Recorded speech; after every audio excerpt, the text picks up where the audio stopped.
ఈరోజు social media forum తరఫున road number 3 Annapurna studio పక్కన ఉన్న స్థలానికి వచ్చినాము. అక్కడ 65, 66లోనే లేఅవుట్ చేసినారు, స్థలాలు అమ్మేసినారు. అది ఆ రోజు చేసింది తప్ప మంచిగా వేరే విషయం, కానీ చేసినారు. మళ్ళీ ఇప్పుడు అది కొద్దిమంది ఆంధ్ర వాళ్ళ చేతిలోకి పోయింది. సీఎం రమేష్, లగడపాటి రాజగోపాల్, తెలంగాణ వద్దన్న దొంగలు వీళ్ళంతా. తెలంగాణ కోసం అది లగడపాటి కబ్జా పెడుతున్నాడని తెలిస్తే మేము పోయినాం అక్కడికి. లగడపాటి ఫోన్ చేసినా మాట్లాడలేదు. అదేమో మలక కొమరయ్య, ఇప్పుడు బీజేపీ ఎమ్మెల్సీ, ఆయన లేఅవుట్ చేసిందని చెప్పినారు. అంత ఆంధ్రలోదే అయింది. ఇప్పుడు మొత్తం లగడపాటిది అయింది, సీఎం రమేష్ది అయింది. ఇది మేము అక్కడ ఎంక్వైరీ చేయడానికి పోయినాము. పోయినప్పుడు మా మీద కూడా దాడి చేయడానికి వచ్చారు. అందుకని మేము గట్టిగా నిలబడిస్తున్నాం. ఇప్పుడు ఈ హైదరాబాద్ అంతా, తెలంగాణ అంతా ఆందోళన పాలైంది. మళ్ళీ తెలంగాణ సోషల్ మీడియా ఫోరం తరఫున భూమి సమస్య మీద పోరాటం చేయాలి. బంజారాస్ అంతా లంబడోళ్ళే ఉంటుంది. బంజారాస్ అంటే లంబడి, మొత్తం వాళ్ళని తరిమేసారు. జూబిలీస్ అంతా ప్రభుత్వ భూములు ఉంటే, బంచరాయి భూములు, తర్వాత సర్ఫకాజ్ భూములు అంటే నిజాం సొంత భూములు, అవి అంటే రాష్ట్ర ప్రభుత్వానికి వచ్చినాయి. ఆ భూములన్నింటినీ ఆంధ్రాకు చెందిన ఒకే కులానికి కట్టబెట్టారు. రామనేని, సామినేని, కామినేని, నన్నపనేని, వల్లభనేని, దేవినేని, కేతినేని, ఇట్లా ఇంకోరికే లేదు. ₹1 గజం ఇచ్చేసింది చంద్రబాబు నాయుడు. మొత్తం జూబిలీస్ అంతా ఆంధ్రలోదే, బంజారాస్ అంతా ఆంధ్రలోదే, హైదరాబాద్ అంతా ఆంధ్రలోదే అయింది. తెలంగాణ వాళ్ళని మొత్తం తరిమేస్తున్నారు. ఇప్పుడు కూడా అదే జరుగుతున్నది. కాంగ్రెస్ ప్రభుత్వం కూడా, అంతకుముందు టీఆర్ఎస్ ప్రభుత్వం, ఇప్పుడు కాంగ్రెస్ ప్రభుత్వం తెలంగాణ బిడ్డలను పట్టించుకోలేదు. తెలంగాణ అంతా తరిమేస్తున్నారు, పేదలను తరిమేస్తున్నారు. కేసీఆర్ది బుల్డోజర్ రాజ్యమే, రేవంత్ రెడ్డిది కూడా బుల్డోజర్ రాజ్యమే. నిన్నటిదాకా అది కాంగ్రెస్ పార్టీ ఎల్లో కాంగ్రెస్ లాగా ఉండేది. ఈ రోజు నుంచి అది పింక్ కాంగ్రెస్ అయింది, అంటే బీజేపీ కాంగ్రెస్ అయింది. పింకీ అయింది, పెంకి కూడా అయింది. ఇప్పుడు అక్కడ చూస్తుంటే భూములు కొన్న వాళ్ళని ఎవరిని అక్కడ రాణిస్తలేరు. సీఎం రమేష్, లగడపాటి కలిసి రాణిస్తలేరు. ఎవరిని కట్టుకోపోతే వాళ్ళు పర్మిషన్ తెచ్చుకొని, మున్సిపల్ పర్మిషన్, కోర్టు పర్మిషన్ తెచ్చుకొని కట్టుకున్నాక ఎలక్ట్రిసిటీ కనెక్షన్ తీసుకుంటే కూడా కూల్చి పారేస్తున్నారు. అక్కడ మేము పోయి చూస్తే మొత్తం రోడ్లు కూడా కూల్చేసారు, పునాదులు లేకుండా చేశారు. మళ్ళీ ఎవరిని రాణిస్తలేరు. ఎవరంటే వీళ్ళిద్దరే, లగడపాటి, సీఎం రమేష్. ఎన్ని ఆరోపణలు ఉన్నాయి ఆయన మీద, 100 కొద్ది ఆరోపణలు ఉన్నాయి. ఆఖరి కేసీఆర్, కేటీఆర్ కూడా అని బయటపెట్టారు. 100 కొద్ది ఆరోపణలు, అనేక దొంగ పనులు చేసిండు. నెట్ల కూడా వస్తుంది. అటువంటి ఆయనకు సిగ్గు, లజ్జ, శరము, బిడియము ఏమి లేకుండా భారతీయ జనతా పార్టీ ఎంపీ చేసింది అనకాపల్లి నుంచి. ఎట్లా చేస్తుంది భారతీయ జనతా పార్టీ? ఆ తర్వాత లగడపాటి ఏదో దొంగలు తెలుసు. అదే మలక కొమరయ్య కూడా అదేదో చెప్తాడు ఆయన బీజేపీ. వీళ్ళిద్దరు కలిసి ఉన్నారు. కలిసి మొత్తం ఆందోళన కట్టబెడుతున్నారు. భూములు ఎవరికి ఇస్తలేరు, తెలంగాణ వాళ్ళకి లేనే లేవు. ఏమనంటే పోలీసులంతా వాళ్ళకే సపోర్ట్. అక్కడ ఈ భూములు పోయిన వాళ్ళు భూములు లాక్కుంటుంటే వాళ్ళు కంప్లైంట్ చేయడానికి బంజారాస్ పోలీస్ స్టేషన్కి వస్తే వాళ్ళని బెదిరించి కొట్టి లోపల సెల్లో కూర్చోబెట్టి సెల్ ఫోన్ లాగేసుకున్నారు. ఆఖరికి స్మార్ట్ వాచ్ ఉంటే అది కూడా లాగేసుకుంటారు. స్మార్ట్ వాచ్ కూడా ఎందుకు ఉండొద్దు? అది కూడా లాగేసుకోవడం ఏంది? తప్పు కదా. మీరు దొంగలకు ఎందుకు సద్దులు మోస్తున్నారు పోలీసులు? విజయ్ అనేవాడు ఎస్ఐ అట, వాడు ఆ పని చేస్తున్నారు. అన్ని చోట్ల ఇదే జరుగుతున్నది. అందుకనే మళ్ళీ మనం తెలంగాణ ప్రజలు మేల్కోవాలి. మనం కోరుకున్న తెలంగాణ రాలేదు.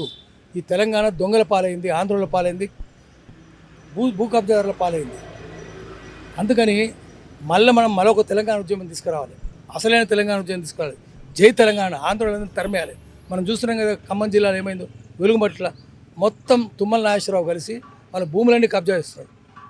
అన్ని పార్టీల మిలాఖత్ అయిపోయారు. ఒక పార్టీ అని కాదు, సిపిఐ, సిపిఎం, బీజేపీ, టీఆర్ఎస్ అందరూ ఏకమైపోయారు. పువ్వాడ జై అందరూ ఒకే కులం చేతుల్లో ఉన్నది. అంతా అది కూడా ఆంధ్రుల చేతుల్లోనే ఉన్నది. అంతా ఆంధ్రులే. ఖమ్మం జిల్లా అంటేనే ఆంధ్రులది అయింది.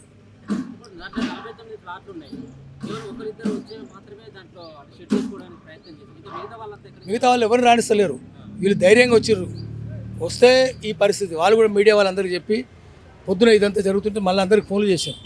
మాకు కూడా ఫోన్ చేశారు. మాకు చేస్తే ఏంటంటే అప్పటికే మాకు కొంత చరిత్ర తెలుసు. ఇది ఆంధ్రలోదే అవుతుందని తెలుసు, దొంగల చేతుల్లో ఉందని తెలుసు.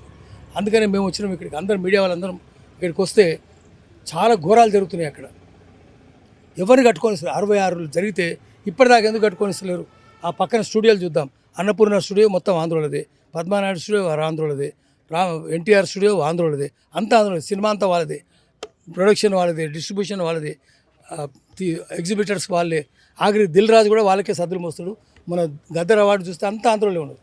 తెలంగాణలో ఎవడున్నాడు? జయరాజ్ పేరు కూడా లేదు. పైడి జయరాజ్ 1980లో ఆయనకు వచ్చింది. అఖిల నాగేశ్వరరావు 1990లో వచ్చింది దాదాసాహెబ్ పాల్కే. అసలు పైడి జయరాజ్ లాంటి వాడు భారతదేశం లేడు. ఆయన కరీంనగర్ ఆయన, కాపు ఆయన, మున్నూరు కాపు. అందుకని ఆయన పేరు చెప్తలేరు. ఎవడు తలకాయ ఉంది. తెలుగు సినిమా వాళ్ళకి ఎందుకు ఇస్తారు మీరు? బూతులే కదా తెలుగు సినిమాలు, దేశభక్తి ఉంటుందా?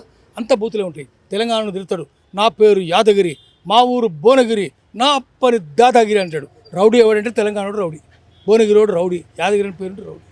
గొల్లోలు, గొల్లోలు, రెడ్లు విలన్లు, బీసీలు మనుషులే కాదు, మాదిగలు వాళ్ళు అసలు మనుషులు కాదు. ఈ చదువులు మాకొద్దని సినిమా, వాళ్ళు ఎక్కిరించుకుంటే సినిమా. బాపనోళ్ళు, కోమటోళ్ళు జోకర్లు, అది వాడి సినిమా తీసి కల్చర్. తెలంగాణ తిట్టుకుంటా సామాజిక న్యాయం లేకుండా సినిమాలు తీస్తారు. వాళ్ళని కూడా అక్కడున్న Padmalaya studio, Annapurna studio, NTR studio అన్నీ లాక్కోవాలి. మళ్ళీ ప్రజల పరం చేయాలి. ఏదైతే సర్ఫకాజ్ భూములు అంటే నిజాం నుంచి రాష్ట్ర ప్రభుత్వానికి సంక్రమించిన భూములన్నింటిలోనూ మళ్ళీ తెలంగాణ వాళ్ళకే చేయాలి. అందుకని తెలంగాణ పోరాటం మళ్ళీ రావాలి. దానికోసం మేము సెమినార్ కూడా పెట్టదలుచుకున్నాం తెలంగాణ సోషల్ మీడియా ఫోరం తరఫున. ఎవని పాలైందిరో తెలంగాణ, ఎవడేలుతున్నాడు అని. ఆయన రేవంత్ రెడ్డి సిగ్గు, బిడియం, లజ్జ ఏమి లేకుండా నిస్సంకోచంగా, నేను చిన్నప్పుడు చదువుకున్నది ఆర్ఎస్ఎస్ బడి, పెద్దగా అయినాక కాలేజీ తెలుగుదేశంది, ఇప్పుడు చేస్తుంది కొలువు కాంగ్రెస్ అన్నట్టు. కాంగ్రెస్ కొలువు అది. నువ్వు కాంగ్రెస్లో పనిచేయాలి కదా. అది అంటే నువ్వు తెలుగుదేశంలో కాలేజీ అంటే అర్థం చంద్రబాబు నాయుడు తొత్తుగా మారినావు. ఈ తెలంగాణ అంతా చూస్తే పేదలను బతకనిస్తలేరు, బీసీలు ఎస్సీలు బతకనిస్తలేరు. భూస్వాములు అదే నడుస్తుంది అక్కడ. భూస్వాములు కూడా ఆంధ్ర భూస్వాములు నడుస్తుంది. అందుకని మళ్ళీ పెద్ద పోరాటం చేయాలి. దానికి మీడియా, సోషల్ మీడియా ముందు ఉండాలి. అసలు ప్రధాన స్రవంతి అనేది లేదు, ప్రధాన మురిక్కాలు అది గటర్ మీడియా. అది మెయిన్ స్ట్రీమ్ అనేది. స్ట్రీమ్ అంటే స్రవంతి ఏముంది, మురికే. అదంతా అన్సోషల్ మీడియా, ఇది సోషల్ మీడియా. సోషల్ మీడియా ద్వారానే చేద్దాము. అంత ఆంధ్రలో కదా మీడియా అంతా వాళ్ళదే. చంద్రబాబు నాయుడు కొన్ని, జగన్ కొన్ని, బీజేపీలో కొన్ని, అన్నీ వాళ్ళే ఉన్నాయి, మొత్తం వాళ్ళ చేతుల్లో ఉన్నాయి. అందుకని వాటిని కట్టగట్టి మూసినది మురికాలు విసిరేద్దాము. మళ్ళీ ప్రజలు తెలంగాణ తెచ్చుకుందాం. దానికోసం పెద్ద పోరాటం చేద్దాం. తెలంగాణ సమాజం లేచి నిల్చున్నది, లేచి లాఠీ కూడా లేపుతుంది, తనను తాను పరిపాలించుకుంటూ అంటుంది, ఆందోళన తరిమేస్తున్నట్టుంది.